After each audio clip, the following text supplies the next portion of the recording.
key triggers mentioned of an everyday life of an Aspie. If you follow me right now, I'm Aspie and I'm all about creating mental health and awareness versus sharing my life stories basically on my life journey with Aspergers syndrome, OCD and the like, so that you can get a lowdown of me as a person behind my self-diagnosis. I also talk about basically too, like, just some words of encouragement and inspiration here and there for some people that are low and down and out with whatever they may be going through in their everyday life. So hopefully some of that will become a valuable tool for you all too. Also, I give out tips and advice here and there when I can, if I can, so to speak, but just to be in mind that when I do give tips and advice, regardless what the topics are about, that, you know, I'm no medical expert. Just to put a disclaimer out there, I'm just a normal everyday blogs, just doing my everyday thing of just sharing out what I know based on my knowledge and information, as well as just, you know, my educational training that I did 2 years ago based on midline training. If some of these arises from me, as well as my life experiences that I do for managing and treating everything in between. So without further ado, guys, basically at this point of time, as I've shared so many times before, I'm trying to finish up what I can about these ADHD and series versus the dyslexia and everything else that's on that playlist, things that I feel that should be hopefully addressed to you all today, and hopefully by the end of the month it will be all done and dusted, so I can give you a lowdown of what's going down with me, because there's going to be a few slight changes going on, especially that maybe in the near few days. But I'll give you the guys a heads up in the next video over of what's going on. But to now, I'll just share what I want to share right now on the topic, which is like, is your child misbehaving or just have a food allergy is the question. As you know, basically, you know, you may suspect that your child with Aspergers syndrome or even ADHD for this, you know, case may act out in a way, and you tend to question to why they're doing this, and if these behavioural problems, you know, do persist, you know, maybe there is some sort of, you know, deeper issue that is revolving around their, you know, misbehaving or what have you. But as you know, that basically at this time, you know, it has been really debatable to what's going on for these people with these type conditions, however. But as we know, first and foremost though, just to begin this, is, you know, digestive function is the key to physical and emotional health. If we have a youngster that has Aspergers syndrome that has gluten intolerance or autistic-like symptoms, just they are saying something that called having a leaky gut syndrome. In a youngster with leaky gut, the stomach lining is more porous and it should be allowing protein molecules to slip through the gut and into the bloodstream, where it causes an autoimmune and behavioural response. The most common causes of leaky gut are the parasites, low stomach acid, prolonged chronic antibiotic use, and food additives and preservatives. Gluten is the protein found in wheat, barley, rye and oats. Kids with Aspergers, however, with the undiagnosed and treatable gluten intolerance commonly will show these symptoms that I'm going to address. Number 1, difficulty in group games or sports. Your young child may appear to be cheating on a board game or sport when in fact he can't figure out the rules despite repeated explanations. Number 2, inability to read tones of voice and body language. Yes, you know, as I said so many times before, that with some people on the autism spectrum scale, as well as people with Asperger's syndrome, they tend to get it or read the body cues as much, until you reach the end of your rope and you want to pull out your hair and throw in the towel, and you start yelling and punishing the child, when in fact they, you know, if you understood your child better, they're probably telling you that they're not understanding the verbal cues or, you know, body language that's giving it up. This is because they're not able to be picking up more of the subtle attempts at correction. After you repeat reprimands has been ignored, you finally yell to get through to your Aspie child. Number 3, the nonsense talk. Your child's attempt to communicate with you comes out in a string of unintelligible sentences, however, causing frustration and anger in both you and your child. Number 4, obsessions. Your young child may go on and on about the same subject for hours on end. Number 5, physical symptoms such as your stomach pain, diarrhea, constipation, chronic burping and or passing of gas, chronic nasal congestion and or postnatal drip, allergies and or vague or drugged look in the eyes are all common symptoms for food allergies in any youngster. Number 6, poor coordination. You got that right. Your typical Aspies may bump into 7 objects in the day or may break things, but when this is pointed out, he insists he didn't do it. Truth of the matter is that your typical young child may be lacking of body awareness due to the brain fog caused by gluten allergy. He literally doesn't notice his arm really hitting that priceless vase that you had and now smashed into pieces onto the floor.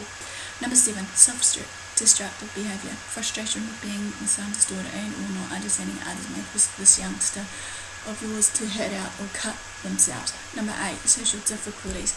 As we know that basically with people with, Aspergers syndrome, autism and the like, they tend to lack in social difficulties in the way of maybe making a classic one, lack of eye contact to you, or maybe an inability to read social cues, nonsense talk, etc. may be signs and symptoms of gluten intolerance. Staring off into space is number 9. Gluten has an opiate effect on the system of an allergic or intolerant person, causing open mouth staring and dissociation. You may notice this is especially true a couple of hours after eating with your child. Number 10, trouble communicating. Your youngster that may become frustrated and may then can't find the right words to describe something and may resort to pointing to objects that they're talking about. Okay, there are certain, solutions and how your child's doctor can, perform tests for food allergies for your child, because obviously it's important to rule out everything before you suspect it's a food allergy versus their misbehaviour, however.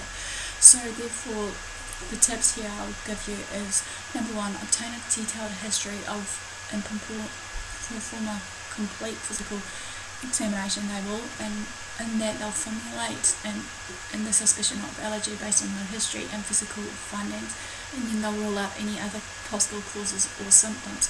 They'll, number 2 on this, evaluate for any, IgE mediated food allergy with the skin puncture test or radio allergy absorbent test. Okay, A, if the tests are negative, however, you can reintroduce the food to the diet of the ones that you thought that suspected, caused that food allergy in the first place. Or number 2, the child has a history of significant reaction or a non-IgE mediated reaction is suspected, reintroduce the food to the diet and a physician supervised or challenge the setting. Number 2, if the test were tested positive, however, another one is eliminate the food. If the child has multiple sensitivities or an unclear history, perform open or single blindfold challenges with them. Maybe. Number 2, if the challenge test is negative, reintroduce the food. B, if the challenge test is positive, challenge again. And then eliminate the foods if only a few foods. Because many kids can be fussy eaters, and many people may be fussy eaters for their own reasons, as I shared in the book, basically, or shall we say in my blog, of the one of the 10 things that you should know about the child when they're eating, sort of thing, when feeding someone with Aspergers syndrome, just to maybe put onto that for another food for thought here to address is, if multiple foods are implicated, consider double-blind, placebo-controlled food challenges. Or if the challenge is positive, eliminate food. If the challenge is negative, reintroduce the food. Okay, once the diagnosis is established, however, if they are, basically allergic to certain food groups, be it, as I've mentioned, the gluten versus whatever else it may be, maybe the parents need to be educated about treatment and avoidance. And then another one is to reevaluate at appropriate intervals if tolerance is likely to be suspected. A question is here that you may be thinking is, how can parents eliminate the cause or trigger of this response if it was a food allergy? Okay, get your Aspergers, young child with Aspergers, shall I say, on an elimination diet.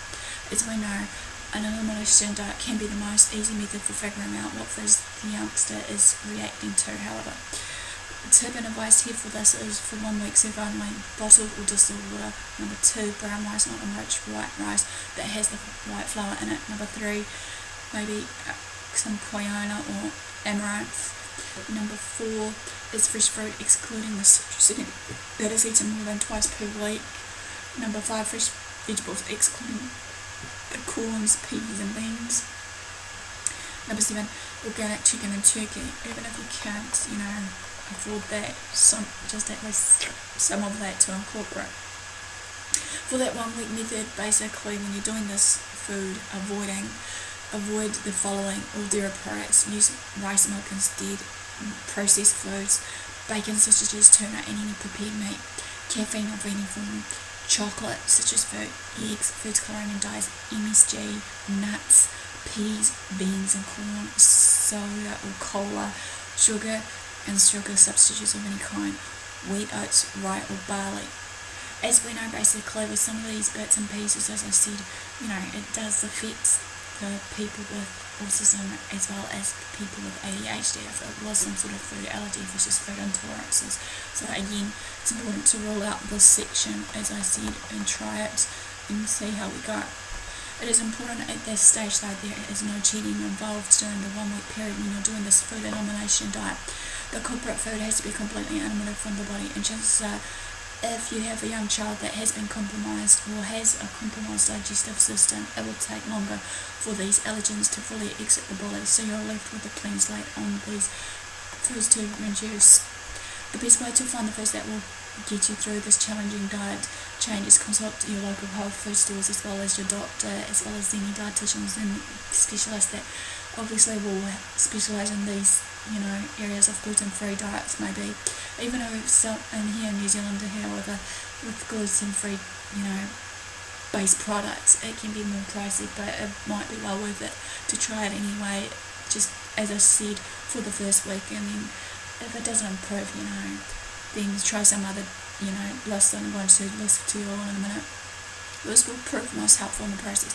Once the 1 week period is over, you will reintroduce the foods. Remember to do this one at a time, however.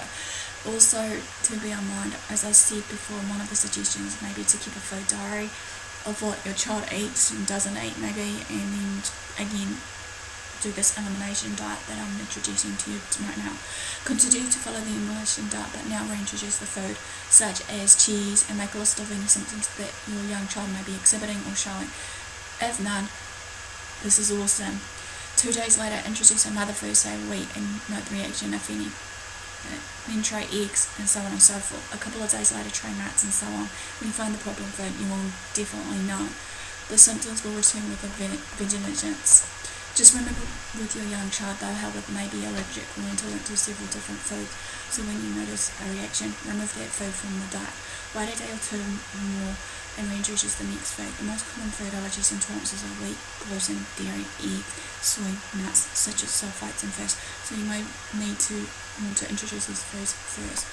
Elimination food proteins are as difficult task as I mentioned. In a milk-free diet, for example, parents might be instructed protein including seitan, whey, lactobulin, caramel, cowlet, and nougat. When vague, terms such as high protein flavour or natural flavours are used, it may be necessary to call the manufacturer to determine if the offending protein such as milk protein is an ingredient as such. Parents may also want to be made aware that the food protein as opposed to sugar or fat is the ingredient being eliminated. For example, lactose-free milk contains cow's milk protein, and many egg substitutes contain chicken egg protein. Conversely, peanut oil, soy oil generally do not contain the food protein unless the processing method is when switched. The protein is not completely eliminated as both cold pressed or extruded oil.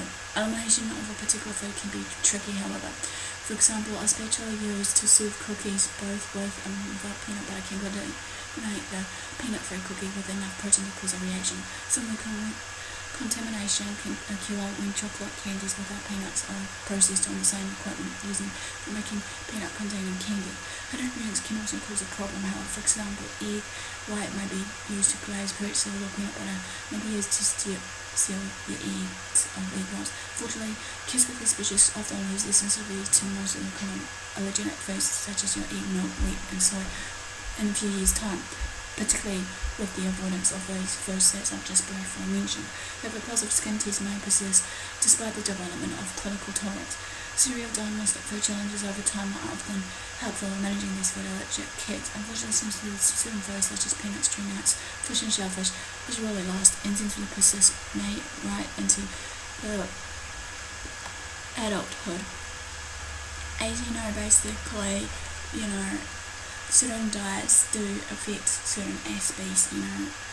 Some may say that a low gluten diet has food for them. Some may say that, what I've just saying about this elimination food diet sort of thing. Some may say that they go organic, but everyone is different, you just got to keep trying to whatever, diet you may think is right for your child, because at the end of the day, as I say, that we need to know what is persisting in it and what actually worked and what doesn't, so to speak.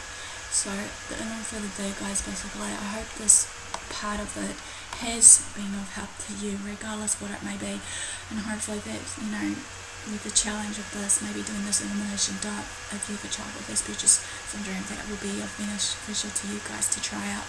So not for the day, give me a like for support and engagement, comment below, maybe just tell me of anything that has helped for your child with Aspergers syndrome and the like, so that hopefully we can have a proper engagement of people knowing what's going on, with everybody's diet and stuff, so that we can help it as a community and a whole, that it will be beneficial to others. Feel free to subscribe to my channel if you haven't done so. Feel free to follow me on Twitter and Facebook, AspieAnswers. Feel free to share these videos around to family and friends. Until next time, do what you love what you do. Aspie signing out. Have a great day.